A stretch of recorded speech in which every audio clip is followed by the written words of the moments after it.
Hello, Bacho. So let us start with question number 43. That if a body of mass 3 kg, this one, okay, ये वाला देखो.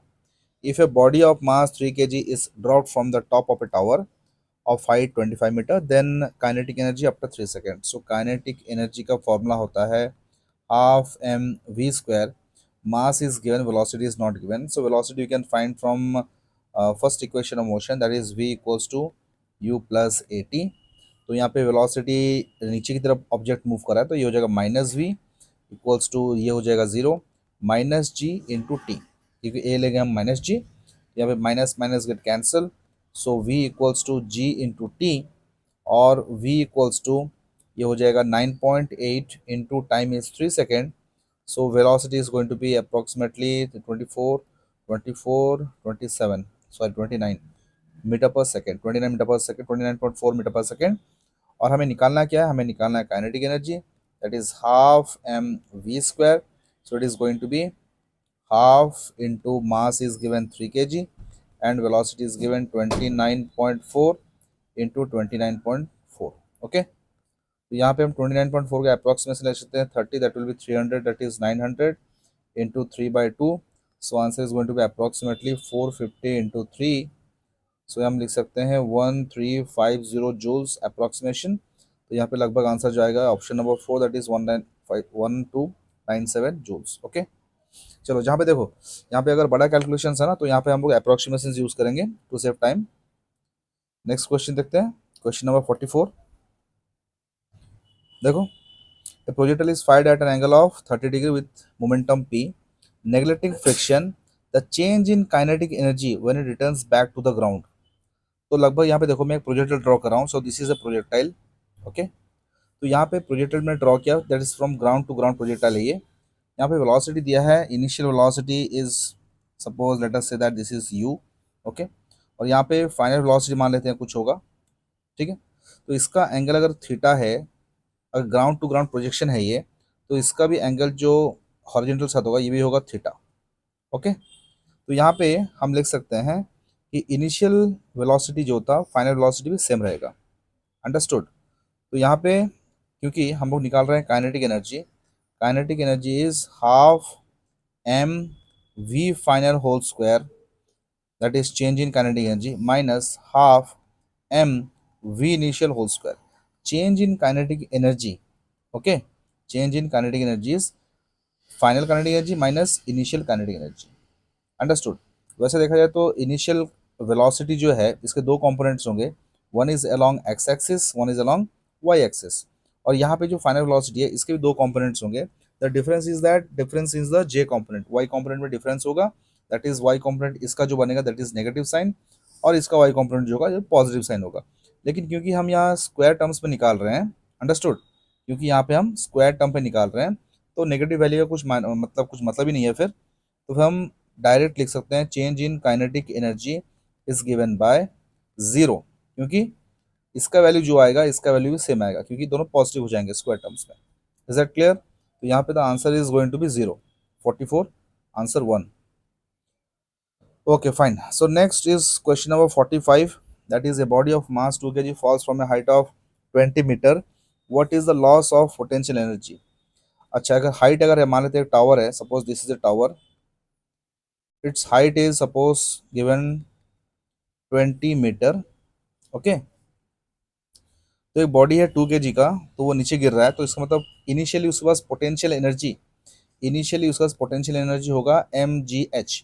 जब वो नीचे गिरेगा तो उसका पोटेंशियल एनर्जी जो है पूरा चेंज हो जाएगा या फिर लॉस हो जाएगा. Okay, it will not have any potential energy.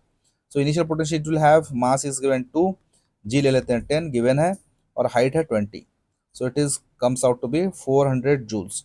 तो इनिशियली इसके पास 400 जूल्स था पोटेंशियल एनर्जी, नीचे गिरने के बाद ये पूरा लॉस हो जाएगा. So answer is 45, option number a. Okay, next question देखते हैं, question number 46. This one, if the water falls from a dam into a turbine wheel 19.6 metre below, then the velocity of water at the turbine is. तो मतलब ये बोल रहा है कि 19.6 metre top position से लेके नीचे, ठीक है, जो हाइट है, height is given how much, 19.6 metre. जब ये नीचे गिरेगा तो उस टाइम में इसका वेलोसिटी क्या है यही निकालना है हमें. ठीक है, यहाँ पे हम यूज कर सकते हैं third equation of motion, that is v square minus u square equals to 2as। तो नीचे गिर रहा है तो इसका मतलब हम लिखेंगे v square minus u square equals to, यहाँ पे ये लिखेंगे -2 इंटू ये हो जाएगा जी, और डिस्प्लेसमेंट नीचे की तरफ हो रहा है तो ये भी माइनस हो जाएगा, तो minus minus plus will be S. तो इनिशियल वेलोसिटी तो जीरो है, तो वी स्क्वायर जो है ये बन जाएगा 2g इंटू डिस्प्लेसमेंट h, मतलब यहाँ पे h, s is nothing but h के बराबर ही है displacement height. So v is going to be root over of 2 into g into s, या फिर v equals to root over of 2 into, यहाँ पे दिया गया है कि g लेना है हमें 9.8 और हाइट दिया गया है that is 19, that is into 19.6। तो v will be becomes 19.6 into 19.6, जो कि हम लिख सकते हैं v equals to 19.6 metre per second. So this is the answer to this question. Okay, so answer is option number 2। Is that fine? Next question देखते हैं, question number 47। Question number 47, consider the following two statements. Linear movement, देखो पहला statement देखो, linear momentum of a system of particles is zero. अच्छा, linear momentum zero है। Linear momentum zero मतलब क्या? देखो मतलब एक सिस्टम ऑफ पार्टिकल्स मान लेते हैं, मान लेते हैं ये सिस्टम है, ठीक है। अब सिस्टम के अंदर मान लेते हैं पार्टिकल्स हैं। सपोज दिस इज m1 एक पार्टिकल है, m2 एक पार्टिकल है। ये मूव कर रहा है with velocity v1 in the positive x axis, और ये m2 मूव कर रहा है in the negative axis that is v2। अगर मान लेते हैं दोनों का वेलोसिटी सेम है, दोनों का वेलोसिटी सेम है, अंडरस्टूड, तो हम बोल सकते हैं the summation of the linear momentums, okay, जो लीनियर मोमेंटम होगा वो क्या होगा? That must be equals to zero, क्योंकि लीनियर मोमेंटम क्या होता है? दैट इज, अगर मान लेते हैं इनिशियल मोमेंटम जो है that is m1 v1 plus m2 v2, this is the linear momentum of the system, ठीक है। अगर दोनों का वेलोसिटी सेम है एंड ऑपोजिट है, तो इसका ये बन जाएगा सेम वेलोसिटी है और दोनों का मास भी मान लेते हैं सेम है, ठीक है, तो ये हो जाएगा M V minus M V equals to zero. Yes, तो net momentum will be zero, understood. Next statement क्या बोल रहा है? Kinetic energy of a system of particles is zero. Kinetic energy zero है। देखो काइनेटिक एनर्जी जीरो का मतलब ये है कि वेलोसिटी जीरो है, ठीक है। लेकिन लीनियर मोमेंटम का, सिस्टम का लीनियर मोमेंटम जीरो का मतलब ये नहीं होता है कि क्या बोलते हैं उसको, वेलोसिटी जीरो है। देखो अब वेलोसिटी इसका v1 था टुवर्ड्स राइट, v2 का देखो टुवर्ड्स था लेफ्ट, यस और नो, तो इसका वेलोसिटी तो जीरो नहीं था, understood.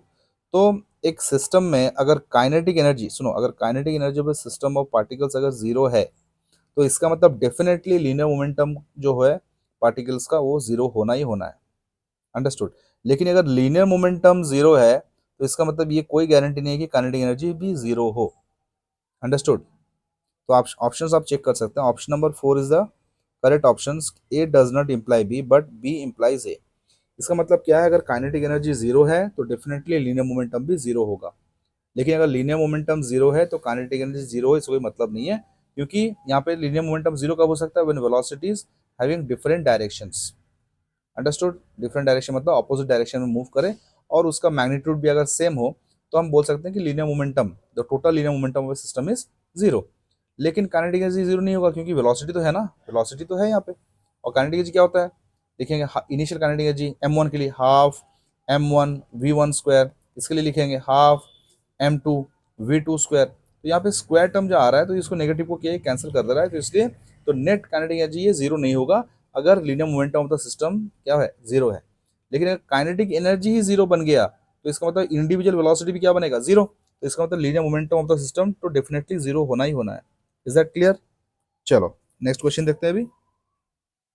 Question number 48, the correct potential energy U versus position x graph of a spring mass system.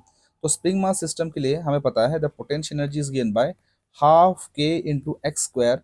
Here potential energy is directly proportional to x square, क्योंकि half and k this are constant. Half तो एक constant है, 1/2 is a constant term, and k is the spring constant, ये भी constant है एक particular spring के लिए। तो पोटेंशियल एनर्जी डिपेंड्स करता है किस पे? ना square of the what is that position, okay. So ये अगर डिपेंड करेगा तो ये इक्वेशन कुछ दिखेगा हमको, this is a what is that parabolic path, तो ऑप्शन होगा option number 3। Okay, next question number 49 देखते हैं। This question number 49, a body of mass 0.5 kg moving with speed of 1.5 metre per second. यहाँ आप देख सकते हो ये बॉडी है, ठीक है, this is moving with velocity of 1.5 metre per second and it is having a mass of 0.5 kg। तो इनिशियली इसके पास एक इसके पास क्या है, kinetic energy. So kinetic energy initial क्या है, हाफ एम वी स्क्वायर। तो हम लिख सकते हैं हाफ मास कितना हो गया 5/10, वेलोसिटी कितना हो गया 1.5 का whole square, that is 225/100। Understood. अभी क्या बोल रहा है कि ये स्प्रिंग से जाके इस स्प्रिंग को स्ट्राइक करेगा और इसको कंप्रेस करेगा। Yes, it will compress the spring. तो कंप्रेस करेगा मतलब इसके पास जो काइनेटिक एनर्जी था that converts into potential energy of the spring. So हम लिख सकते हैं the kinetic energy converted into potential energy of the spring, potential energy of the spring. Then kinetic energy कितना है, half M we square, that must be equals to half k x square. Okay, तो हम लिख सकते हैं यहाँ पे देखो, so it will be half M we square का वैल्यू कितना आ गया भाई, half into 5/10 into 225/100, that must be equals to half into k का वैल्यू है 50 into x स्क्वायर। अंडरस्टूड। यहाँ से आप देखोगे तो आपको आएगा x square equals to 225/100, sorry by 10,000। Okay, या फिर x इक्वल्स टू 15/100, या फिर आएगा x equals to 0.15 metre. Okay, so this is the answer to this question. So option number is option number 4, 0.15 metre. Okay, चलो next question देखते हैं अभी। Question number 50, say body falling with a speed of 2 meter per second strikes the floor and rebounds with a speed of 1 meter per second, this question। Okay, so the loss in energy बोल रहा है वो, तो loss in energy कैसे निकालेंगे, देखो initially जो speed था उसका 2 मीटर पर सेकेंड, तो उसके लिए काइनेटिक एनर्जी कितना बनेगा मुझे बताओ, what is the kinetic energy for that, that is half M we square. तो मास तो दिया नहीं यहाँ पे, तो हम लिख सकते हैं हाफ मास, वेलोसिटी कितना है 2, मतलब इंटू 4 हो जाएगा ये, तो ये 2 कैंसिल हो जाएगा तो बचेगा ये 2m is the initial kinetic energy, kinetic energy initial. Okay, next ये फ्लोर पे स्ट्राइक करेगा, फिर से रिबाउंड करेगा with speed of 1 metre per second, तो हम लिख सकते हैं kinetic energy final, okay, is half into mass into v square. तो v यहाँ पे क्या हो जाएगा 1, सो इट विल बी m/2 ओनली।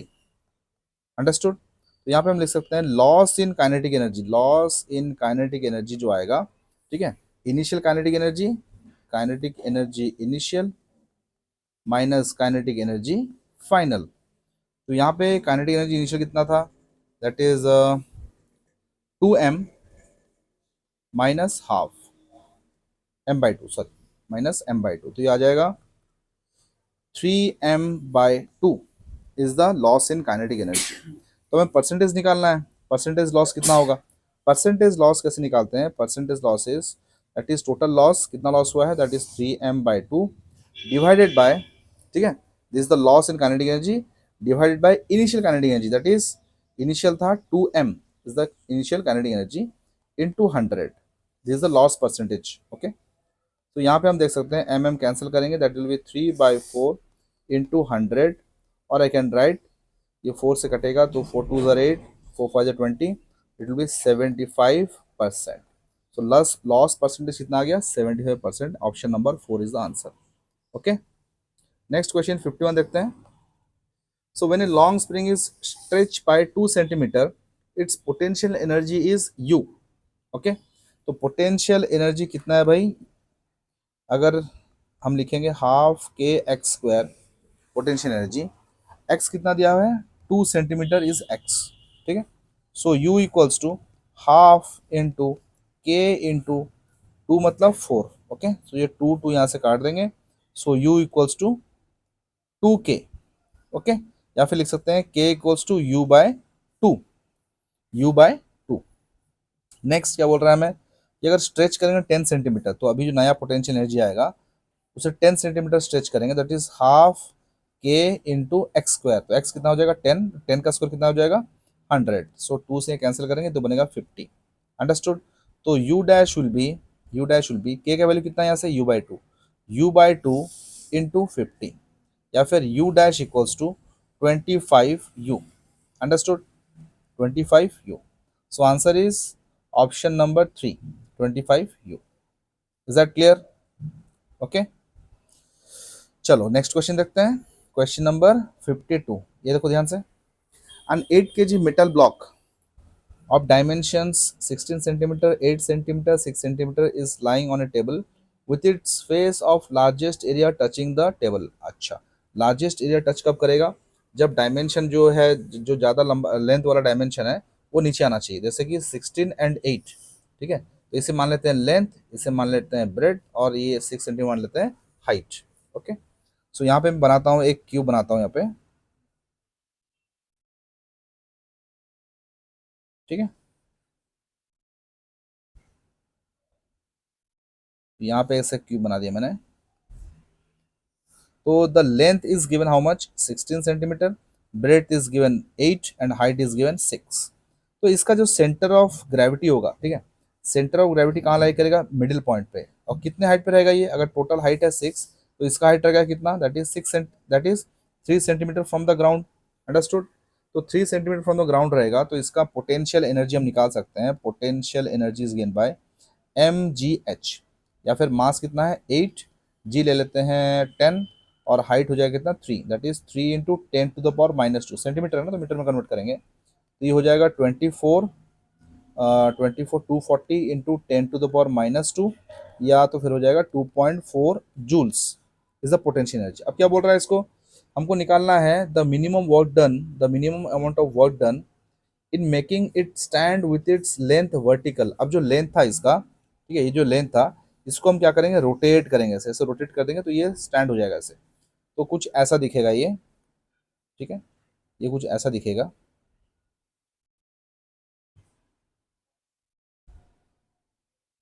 ठीक है, कुछ ऐसा दिखेगा। लेंथ अभी अभी इसका लेंथ जो है ये इसका हाइट बन गया।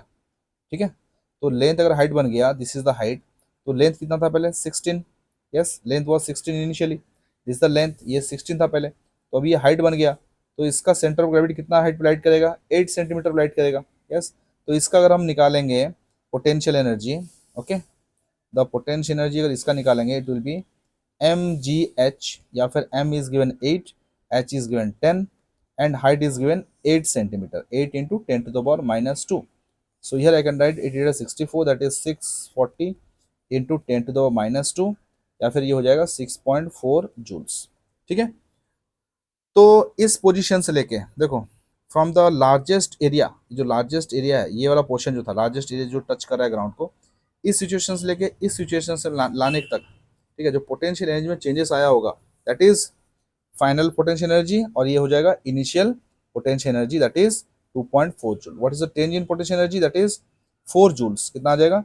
Change in potential energy equals to 6.4 minus 2.4, that comes out to be 4 joules. So this is the minimum amount of work to be done so that we can change the what do you say, that cube from this position, from this orientation, इस orientation से हमको इस orientation में उसको लाना है, इस orientation में हमको उसको लाना है, तो ये हमको मिनिमम इतना वर्क करना पड़ेगा।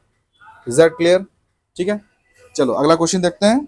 क्वेश्चन नंबर 53, तो इसका आंसर क्या आ जाएगा? 4 जूल। 52 का आएगा 4 जूल। क्वेश्चन 53 देखते हैं, देखो। If we throw a body upward with a velocity 4 metre per second, then at what height does it kinetic energy reduces to half of its initial value?